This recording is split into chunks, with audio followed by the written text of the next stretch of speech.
ইংরেজরা 1600 সালের দিকে ধীরে ধীরে 1603 সালে তারা যুক্তরাষ্ট্রে আসে, এই ওয়াশিংটন ডিসির এইখানে। ওরা যখন এই দিক দিয়ে নাম দেয় ওরা জেমসটাউন, এটা ভার্জিনিয়া অঙ্গরাজ্যে অবস্থিত। তখন ব্রিটিশ রাজা ছিলেন জেমস।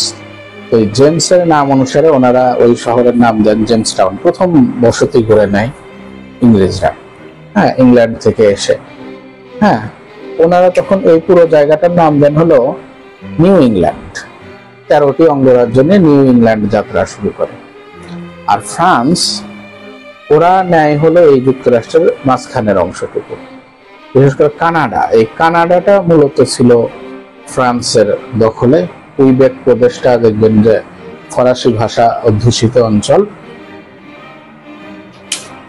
এরা যখন চলে আসলো উত্তর আমেরিকার জায়গাগুলো দখল করলো, অর্থাৎ ইংল্যান্ড এবং ফ্রান্স, তখন স্পেন কিংবা পর্তুগাল এটা খুব একটা গুরুত্ব দেয়নি। তারা অলরেডি অনেক বড় ভূমি ছিল, আর ওইটা শীত প্রধান অঞ্চল, কি বা করবে ওখানে, এই আশায় এটা মনে করে আর কি অতটা গুরুত্ব দেয় না।